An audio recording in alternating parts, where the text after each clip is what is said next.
meeting is being recorded. Welcome to another episode of the Less is More Sports podcast. As the MLB postseason is set to begin on October 11th, Matt and I had to bring on a special guest for this episode, a longtime friend of the show and our baseball expert, DJ Miller. DJ, thank you for coming on to the show. No problem. Glad to be here. Are you really, though? Yes. Are you sure? Excited about this. I was very excited about this. I was semi-excited until I saw you with all this Yankees gear on. I've got some takes. I appreciate it. We are here for it. But obviously, we're going to preview the MLB postseason, but before we get into that, I think the fans were in for a special treat this season as we got to watch 2 home run chases, as we watched an all-time great Albert Pujols chase his 700th home run, in which he got against the Dodgers on September 24th. And Aaron Judge is chasing the 61-year record. That is the 61 home run mark hit by Roger Maris. He tied Maris on September 28th against the Blue Jays. We are still awaiting for him to break that. Matt, DJ, I'm going to start with DJ on this one because he's got a dog in this fight.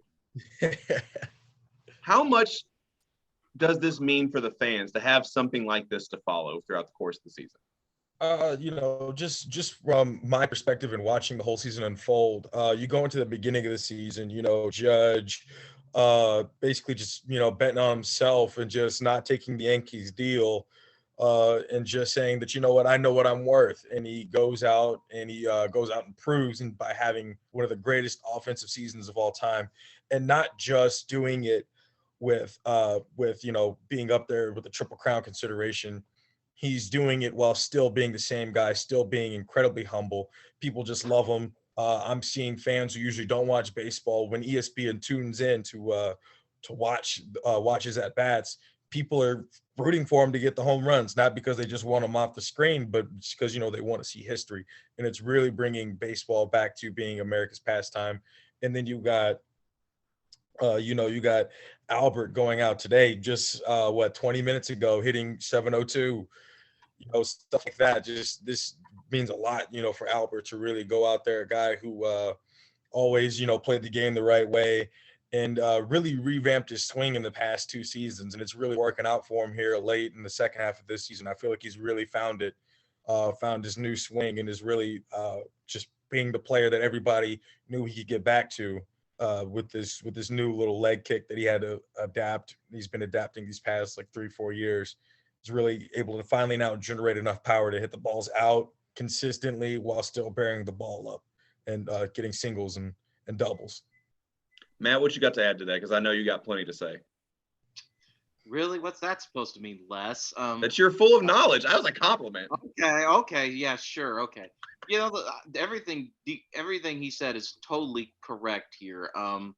The only thing I would disagree with there is I think there are a lot of people who are hate watching every intentional walk on Saturday afternoons for the past couple weeks because they're being subjected to it during the Clemson and Wake Forest game, et cetera, et cetera. But no, everything is correct there. I mean, it's invigorating to have something that feels like the summer of McGuire and Sosa back in Major League Baseball, because that's what was missing, the excitement.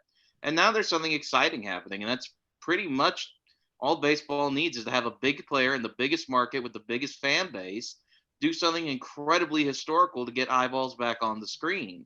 And I mean, it's vogue and chic to hate the New York Yankees. Everyone basically does it. Let's not kid ourselves here. We make fun of Yankee fans all the time, but the bottom line is, from a baseball standpoint, from a money standpoint, you couldn't have it happen to a better team, and you couldn't have it happen to a better guy in Aaron Judge. I mean, he's a great player. This should be his second MVP, but it's not. The 2017 MVP race is something we're going to talk about for eons, especially in the wake of what happened with Houston. But this should be his second MVP. He bet on himself, exactly like DJ said. He has proven that, and now the Yankees are probably wishing that they offered him more money before he balls out and messes around and wins the Triple Crown. But the Pujols thing to me is especially intriguing, Les, and I know you're going to want to hear me praise the Cardinals, and it's going to kill me to do so, and you know that. But I'm going to love every second of it too. Well, because I'm not going to. Maybe I won't praise the Cardinals, and maybe I'll just say that it's all being engineered by the MLB. They're secretly giving him Hulk steroids because the thing about Albert Pujols is, I think what a lot of people forget is a lot of people thought, myself included, and I don't know if I was wrong, right, and different for this, we're thinking the same thing when he left St. Louis. His tenure with the Angels was very up and down. He did make an all-star game. And then by the time he got to the Dodgers, he was the old wise sage with the bat sitting on the end of the bench. And people are like, this is a good retirement season. But let's be honest, Albert Pujols isn't the same player he was maybe even since 2006. And now he's just found this fountain of youth. He's found his revitalization. He's basically one of the engines that makes a very good Cardinals team go. And I mean, they've got Goldschmidt, they've got Arenado. But I mean, I would be lying if I said that this didn't have the vibes of like one of those teams. You know what I'm talking about, especially in the Super Bowl era, that has like the vet who's very clearly going to retire, whether it be Peyton Manning or Ray Lewis, who's like got that one last spark of magic from a storied career, like that one last Herculean effort to will his team to a place they shouldn't be. And that's why I think the Albert Pujols thing is exciting.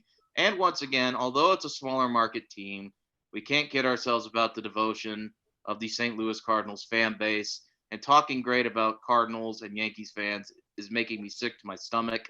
So I'm going to stop now. So Les, back to you, because if I keep on going, I'm going to need like one of those. I'm going to need one of those brown paper bags. So that's my opinion on it. DJ's totally right here. It couldn't happen to two better cities from the MLB's perspective in terms of the fan base. It couldn't happen to two better guys in terms of personality and character. And I'm really excited to see how far these two are going to take it come the postseason. So that's all I have to say about that, because like I said, it kills me inside. I'm dying on the inside every time I say this. So I think it'll go without saying how I feel about the Albert Pujols chase for 700 and now adding to 700. And now what was a great way to end his, last game at Busch Stadium is that he is now tied with Babe Ruth for second all time on the RBI list. Just another knock in a historic career. But I could talk about Pujols all day long, but we have a slate of topics we got to talk to. We actually have to get into postseason talk. So our first topic for the MLB postseason is baseball is such a unique sport. And what I mean by that is we see it in, basketball and football. The teams usually with the best record, they're usually the teams that we look at and are like, okay, these are the guys that have the best chance to win.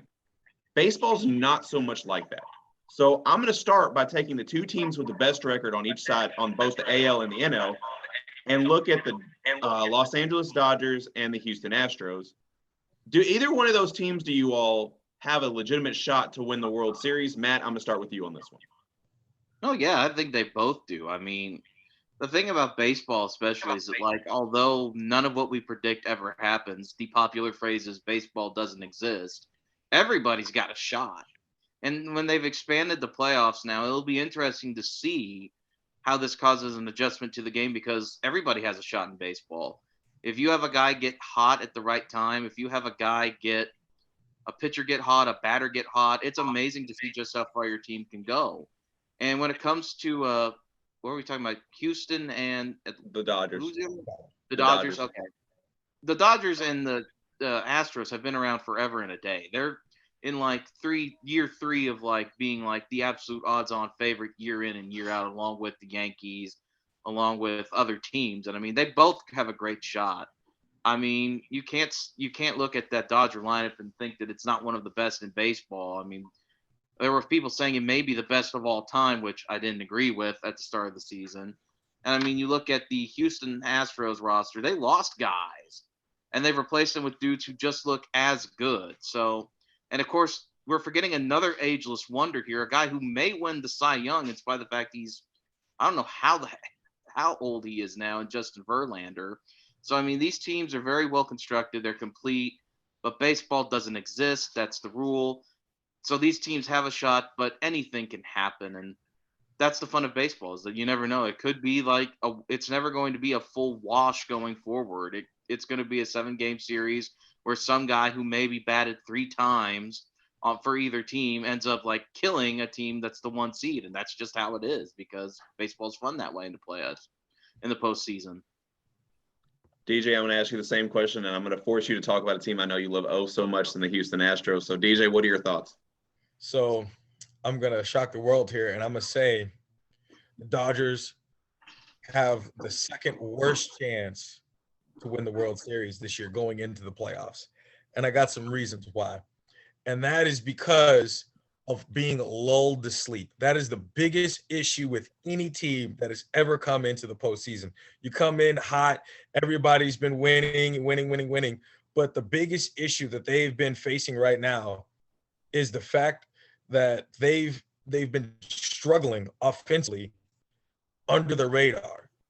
That they get little lucky walks. I've watched a couple of games. They've gotten, I think it was a few nights ago, they ended up getting one single and walk, bases loaded. Then they ended up, and it was beginning of the inning, and then they get three up, three down right after that. I think it was 2 strikeouts and a fly out. Stuff like that isn't going to fly in the postseason. And it's stuff like that, having those big name guys that aren't willing to bunt. Mookie Betts is a baller. He's going to be one of those guys that's going to be willing to do what it takes to win. But you have so many guys on that roster that are looking to swing the bat. And that's the problem in the postseason. Everybody's looking to swing the bat, and they're not looking to what's best for the team. There are too many big names on there. There's going to be a lot of, and then in the pitching too as well. Their starters have done wonders, and that's the only chance they have, because as soon as those bullpen guys come in, they're going to have the same issues that they've always had every time late in the postseason. They always come in there just not ready to pitch. Everybody comes in, as soon as they come in, they end up getting rocked every time it happens to them, every time year after year. And then you go to the Astros side. I think they potentially, on paper, they are the best team coming into the postseason. They have the best chance. Like, I hate saying it, the Yankees, I feel like could definitely dethrone them. I feel like so could Tampa Bay. That's a great matchup for them, but they're of course not going to be playing Tampa Bay. So unless they get through the Yankees, so it's just one of those things where the Astros is purely going to be a matchup standpoint. I know they're glad that they won't have to end up facing Tampa like they would have last year. If the way the postseason would have carried over, they would have been facing Tampa and they would have been bounced in the first round. I think he's totally right about the Dodgers, especially. I didn't want to say it because I didn't know how I was going to think, but yeah, the Dodgers problem is, like, not only did they have to have their magic number twice, which was absolutely hilarious when they thought they won, but he's right. The Dodgers, to me, their biggest issue is their bullpen for me. I mean, the offense is riding the struggle bus very hard right now. But it's hard for me to get behind the Dodgers with that bullpen, especially when they have a history outside of the COVID year of just coming up short consistently and in the most inexplicable way imaginable. So I agree 100% there. I think that the Dodgers of the two teams we discussed are certainly the most vulnerable, because there's a lot of talented guys coming in the NL, especially where the playoffs aren't quite set yet. And you don't know who you're going to be facing, but it's probably going to be somebody like, when the worst team may have Bryce Harper and Kyle Schwarber on it, you're in for a tough go if they upset in the first round. So, I mean, I totally agree there. I think the Dodgers are definitely the more vulnerable of the two. What makes the difference for me is Houston actually has a very good bullpen as well. So I think that's going to make the difference, because I can trust the Houston bullpen, trash cans aside. But I don't know if I can trust the Dodgers, especially with their bats being as quiet as they've been. I think they've bought into the hype a little bit, and it's really shown. So I agree 100% there. I think it's ironic, as both of you all start talking about pitching. Pitching is one of the big factors, and that usually takes team a long way in the postseason. So, Matt, I'm going to start with you. Which team do you think has the best starting pitching rotation? For starters, that's tough, because there's a lot of weird teams out there. I mean, obviously, the first one that comes to my mind, and I hate to keep talking about them, because is Houston. They've gotten a lot better. They had some injuries. They've moved guys to the bench, but I also really like I hate to say it. I also really like what the Cardinals have been working on. I don't think they're the best, but they've got some guys. But yeah, I'm sticking with Houston, but I also think, barring injury, I even forget they're in the playoffs, because like they've kind of fallen off the map. And I know DJ's going to love this. A little team that's on the other side of New York called the Mets have some pretty good guys on their roster, you know. I think Shout out to my man Mad Max. they've got some guy who's like Ian DiGiorno or something. He's a pretty good pitcher when they give him run support.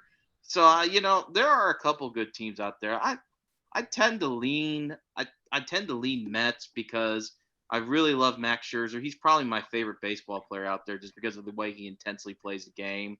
I really like what do I like to say? Ian, I can't think of his name. I'm calling him Ian DiGiorno now because I made a bad joke.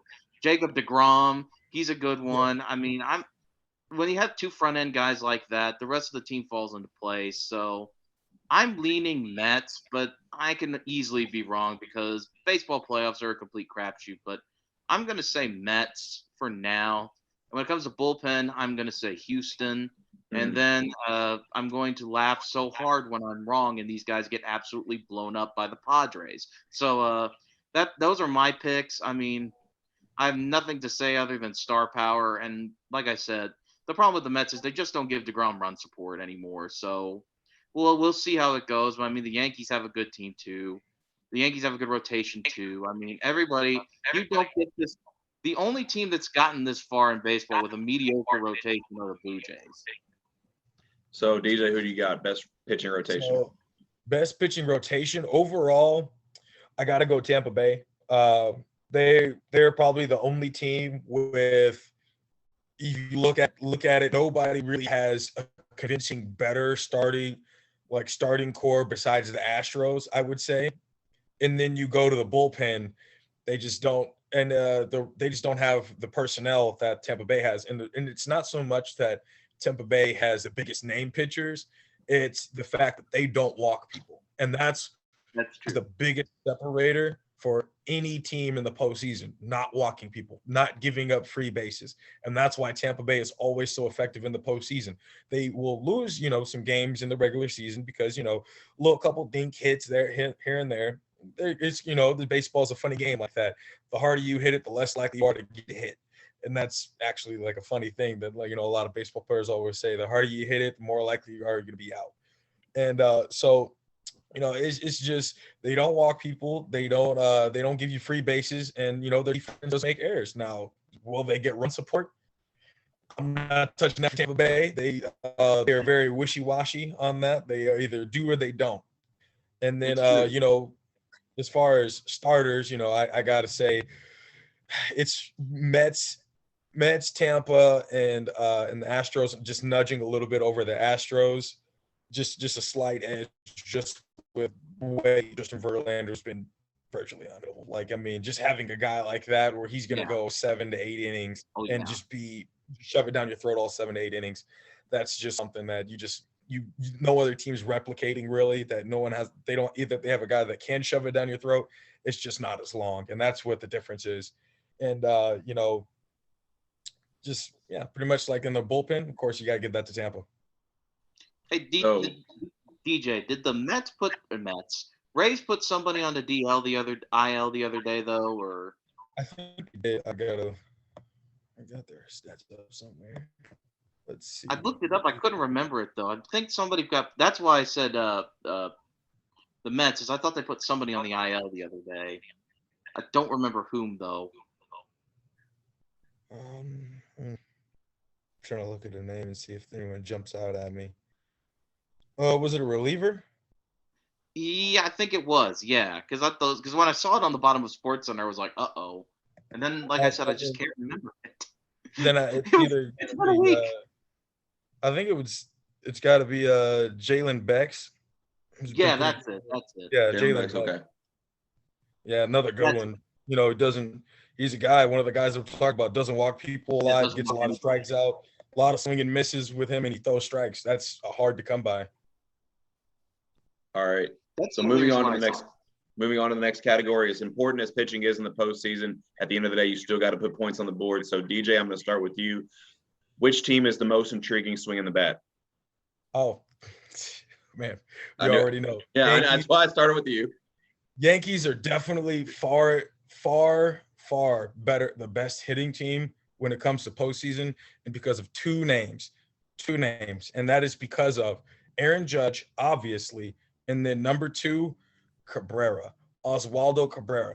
Those two guys, those are the ones to be looking on the lookout for, and that's because Aaron Judge once they moved him from batting second to batting first, which I'm pretty sure they just did solely just to have him get more chances to hit the more opportunity to home runs, it's turned into, well, no one pitches to Aaron, and then now we start with a guy on first every time, and now you go into the lineup, and it's Rizzo, Glaber, Donaldson, and then you get Cabrera up. So Cabrera is technically like the 4-hole hitter, even though he's usually hitting fifth. Him and Stanton have been going back and forth. They're trying to get Stanton back into the swing of things. But Oswaldo, as young as he is, I've seen him come up big so many times. When he leads off an inning, he's usually on. I find him usually on base. When there's a guy on second, even if he's out, he finds a way to move a guy over. When he's just up at the plate, you can just feel like something's about to happen. And then another team that you really watch out for that I can really just randomly just jump out and just score 6 on you. And I know Les, you're gonna like here, and that's the Cardinals. That's another team where you think about it, and they on the national side, that's the team you got to watch out for. They're the most dangerous. I wouldn't say that they're overall the best at every given day, but it's the playoffs. Most dangerous team is probably going to be, when it comes to the offensive side, is definitely the Cardinals, and just in the fact that there's a magic around it. Like, you could say it's the whole season. Just at this point now, it's reached that mythical. You could say it's almost. I could say it's the what? You could say it's the Cardinal way. Oh my God! No, I'm not saying that at all. Matt loves that. That's Matt's favorite phrase on the show. Thank you, DJ, for not saying it. Don't indulge him. He doesn't need the ego boost. I'm not indulging that one. Thank you. But no, Matt, I'm gonna kick it to you though. Who's the most intriguing team swinging the bat? I mean, I'm not doing this just because he's our guest, but once again, he's absolutely nailed it in the AL. It's definitely the Yankees. Moving Judge to first is such a game changer. And I mean, look at today, you look at the lineup, it's Anthony Rizzo's batting next. Mm-hmm. A guy who's been in a World Series and won a World Series, even in the most dramatic ways. The Yankees have a lot of strangely good hitters in throughout the lineup, whether it's Cabrera. I mean, we all kind of make fun of Aaron Hicks, but there's no point in doing that. I mean, you never know when a guy like Josh Donaldson or DJ LeMahieu is going to get hot. And we haven't even talked about, I haven't watched a lot of Yankees games in full lately, but we haven't even talked about Stanton. He's kind of been off and on this year with injuries and whatnot, but you never know. He comes back in time for a playoff run. He's another guy who's gigantic, who you have to throw to, who may hit the ball 450,000 feet into the air, into orbit, past SpaceX and beyond. So, I mean, in the AL, yeah, I mean, it's hard to think of a team more compelling with the bat all the way 1 through 9 in the lineup than the New York Yankees. There are a lot of teams that have good batters and good tandems. I mean, the Guardians do have Jose Ramirez. There are a lot of good players out there, but 1 through 9, the Yankees are pretty darn good. The Astros are a close second to me, mostly because I've become obsessed with Yordan Alvarez. I mean, but I think the Yankees are better throughout the lineup, totally. And what I like about the Cardinals too is their hitting is timely. They can hit the ball like you said. They can sneakily drop 6 runs on you, but they will also do death by 1,000 cuts. They will nick you up at various places with good hitting. I mean, that's how they have a guy that's how they had Paul Goldschmidt in the Triple Crown running most of the year. I mean.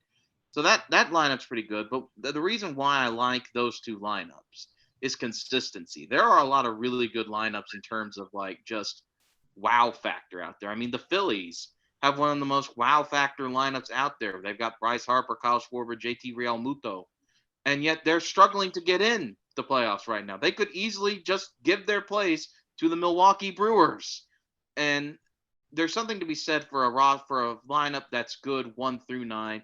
That's made up of patient hitting, that's made up of timely hitting. And the Cardinals and the Yankees, unfortunately, once again, for my sake, both have that to me. And the Astros, too. And so do the Atlanta Braves. That's why those guys, I think, should be the favorites going forward, is because they have consistent 1 through 9 type hitting. That's why they're the higher seeds. That's why we're talking about them more than the other teams, although there are some surprisingly fun teams throughout there, including a team with great pitching like the Rays. It's just that 1 through 9, there are ways that those guys can score on you, especially the Cardinals and the Yankees, closely followed by Atlanta, closely followed by Houston. But to me, it's got to be the Cardinals and the Yankees just for their consistency. All right, so moving on to the next topic. There's a lot of intrigue in the postseason every year. What is a matchup that you want to see, just for your own enjoyment? Matt, I'm going to start with you. I would really like to see. I'm trying to bring up the latest playoff bracket because it's constantly changing. Because nothing has been settled in the NL yet, but I want to make sure I get the AL right. And I don't want to say anything silly and wrong here, but I am very excited for that series between the Phillies and the Cardinals because, like I said, there's a lot of pitching there in the NL. There's a lot of pitching. There's a good, consistent lineup, but there are also superstars on the Phillies if they hold on to make it in. And, I like Bryce Harper. I know a lot of people don't. I think he's an exciting player. I like JT Realmuto. I really like him too. I think that could be a really fun series. I expect the Cardinals to win. I expect the Cardinals to win. That's all I'm going to say. I think they're going to win that one because, the Phillies have a lot of power in their bat, but they can also easily be stopped, and the Cardinals have enough pitching to do that and enough timely hitting. And in the AL, my favorite first-round matchup is definitely going to be Seattle, a team I'm very invested in because they've acquired basically every player from the Reds who was too expensive to keep around, and the Cleveland Guardians, who are a team that just really surprised me this year. We all thought that the White Sox were going to be the AL Central champion. We were all talking about Jose Abreu, Tim Anderson, all the guys they brought in, and then they completely fell off. So in the AL, I'm definitely going to go with Luis Castillo trying to get outs against the Cleveland Guardians like he did in Cincinnati. And I really want to like the Seattle Mariners a whole lot. So in the AL, my first round will be Seattle and Cleveland. And in the NL, I'm hoping for a Philadelphia-St. Louis matchup. That's more intriguing to me because of the pure star power we'll have in that series. With 10 minutes left to go, DJ, same question. So basically, what I'm most excited to see is basically the same thing for the AL. Seattle and the Guardians. You get two teams that early in the season nobody really expected to be here. That's always the Yankees won't be playing in the first round, so that's always exciting to see. Just two teams that nobody expected to be here get there. It's always just a fun thing, just seeing how and why they got there. It's always just that's just what you want to see. Sorry, I'm watching Aaron Judge's back. But yeah, that's what you want to see. And then you get on the NL side, I think what the Padres are playing in the first round right as of right now. Padres are in the first round, yeah. Yeah, who's their predicted matchup? Padres will be playing Atlanta right now. Or Yes. the Mets, because that's tied. Right, yeah, that's another one. Because that's the other one where I'm definitely excited because you seeing Padres, some guys that haven't been in the playoffs in a while. Manny Machado's pretty much carried the load since Fernando's been gone. He's kind of been the face of the franchise, which is he's a big villain for a lot of people. And Braves are a very much beloved team these past few years, and I would love to see that matchup first. But I think the Braves are going to end up winning out and taking first place, so it probably will end up being the Mets and the Padres, and I can't pick a better team to beat the Mets than Padres. I know it's very much wishful thinking that Manny Machado, just runs through the Mets, but I do think that the Mets are very much so the better team, and they should be looking to win that. But I think the Padres are a team you cannot look over. Even though we haven't really talked much about them. I mean, they do have great pitching, some great relievers, and they have definitely enough to win one series, enough to win the whole World Series. I'm not sure as far as how their pitching will do there, but they definitely have very much so a great chance to win one series and beat just about anybody in one series.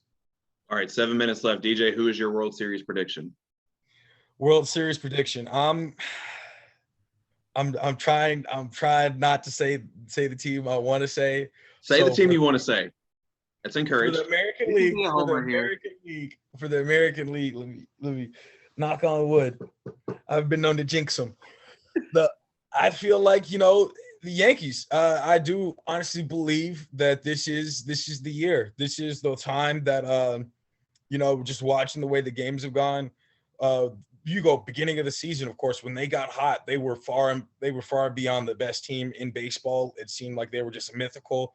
Where even Garrett Cole going out there and just having a slightly bad outing, and we'd still win the game by 5 runs, and that's just something that you usually don't see going number one against number one. We're still winning by 5 when Garrett Cole gave up 4 runs. You're like, wow, we won 9-4. It's just the Yankees' star power at this point now, where it's you got look at the outfielders they got. Benintendi will be coming back. They just talked about it earlier today. Matt Carpenter's looking to come back. And then you got Bader, who just coming back. He's looking good. DJ LeMahieu, his swing's starting to look lively. And then and then still riding the bench, you still got Aaron Hicks, who's always good for a pinch hit. Tim LaCastro, who's just about as fast as anybody out there. There's just so many. You got Oswaldo Peraza and Oswaldo Cabrera, both those guys playing great. There's just so many people, and I would love to see the starting lineup because I don't even know what it's going to look like. Yeah. I couldn't imagine trying to draw it up with all those guys coming in and looking healthy. All right, Matt, who's your World Series matchup? You know what I'm going to do, Les? I'm going to do something incredibly stupid that I'm going to regret for the rest of my life. Because I know if this happens, the national media will absolutely explode. And I'm going to actually I'm going to say it, Les. I think there's going to be a Subway Series in the World Series this year. I think that when you've got the Mets are kind of sneaking in because they're in a battle with the division for the Braves right now. I think that maybe that the Mets have a tendency to get oddly hot and like win a bunch of games. We forget how good they've been in the past. And I mean, the Yankees are just the most consistent team in the AL to me. Houston will give them a fight. I think that the ALCS is going to go 7 games. It's going to be one of those things we tell our grandkids about late in the October night where somebody hits a walk-off home run. But I'm going to go with the Yankees and Mets just because I think the Mets have weird pitching things for the postseason at their front end. I think that it's going to be, and I think they'll play really well. I mean, we've been told about the Yankees all year. We haven't talked much about Pete Alonso. We haven't talked much about Francisco Lindor or even really any of the Max Scherzer, Jacob deGrom stuff. So I just have this weird feeling it's going to be a Subway Series, and I don't know why. I just feel like there's going to be some kind of weird postseason magic in New York with the way things have been lately, that's what's going to happen. And I mean, it's just this feeling in my gut because there's always a team in the MLB, just like Atlanta last year, who comes out of nowhere. Even like the last time the Mets made the World Series in 2015, coming out of nowhere. There's always a team that just comes out of nowhere to win. And I think that the Mets, for some reason, because baseball is weird, are going to be that team. And we're going to have a Subway Series that will eventually be won by the Yankees.